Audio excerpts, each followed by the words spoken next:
Um dos maiores entraves que nós encontramos no dia a dia, na prática, diversos casos que a gente atende aqui no escritório, para regularizar um imóvel é a morte.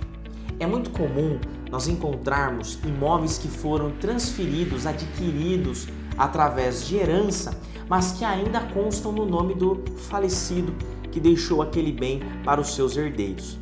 E por que isso é muito comum?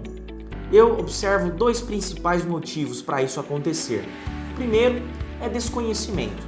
Muitas pessoas acabam acreditando que um imóvel, após a morte do seu dono, transfere-se automaticamente para os seus herdeiros, sem a necessidade de nenhum procedimento.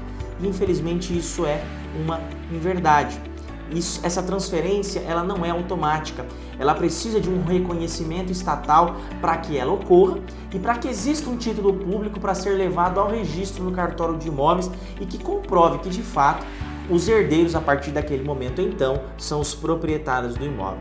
O segundo motivo que isso acaba sendo óbvio é a dor de mexer com uma documentação referente a um imóvel que foi adquirido através da morte de um ente querido.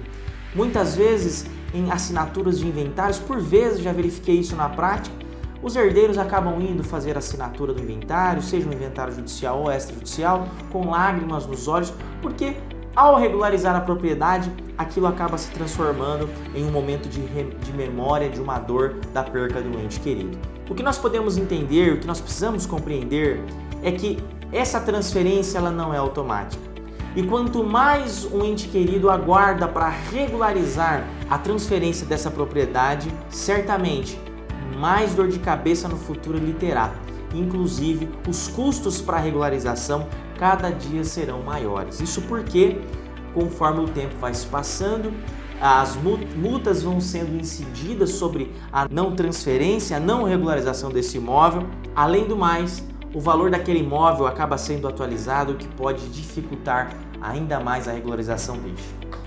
Como então regularizar um imóvel que você ganhou, que você recebeu através da herança? É um procedimento chamado inventário.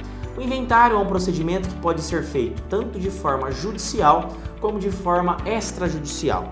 Para o inventário poder ser feito de forma extrajudicial, ou seja, perante um cartório, sem que haja necessidade de um processo, é necessário que não haja direitos de menores envolvidos e tampouco haja conflito, ou seja, a partilha dos bens pelos herdeiros ela precisa ser consensual. Os herdeiros sendo maiores e a partilha sendo consensual, é plenamente possível evitar o inventário judicial e efetuar o inventário extrajudicial.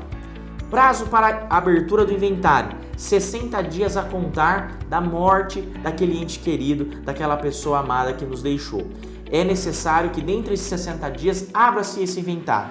Qual é a consequência de não abrir o inventário neste período? A consequência é que será cobrada uma multa em cima do imposto devido no inventário, o que poderá trazer altos custos para a regularização do seu imóvel. Quanto ao imposto do inventário, o imposto referente ao inventário é o ITCMD, Imposto de Transmissão, Causa, Mortes e Doação. Este imposto ele se incide toda vez que há uma transferência de propriedade em razão da morte. E na lei paulista, aqui no estado de São Paulo, existem duas possibilidades de isenção desse imposto. Então, a depender, é possível que você nem pague o imposto caso a sua situação jurídica se enquadre em uma dessas duas situações. Enfim, fica a dica. Mesmo sendo uma situação às vezes delicada para a sua família, é muito importante, na ausência de um ente querido, fazer o inventário. Inclusive é um mandamento legal, é obrigatório por lei, deixando-se bens a abertura do inventário para que haja essa transferência, seja de bens móveis, seja de bens imóveis, inclusive também outros valores, como fundo de garantia, aplicações financeiras, poupança, tesouro direto ou outros numerários que aquela pessoa querida deixou em vida antes do falecimento. Meu nome é Alan Reis, eu sou advogado especialista em direito imobiliário na cidade de Hortolândia.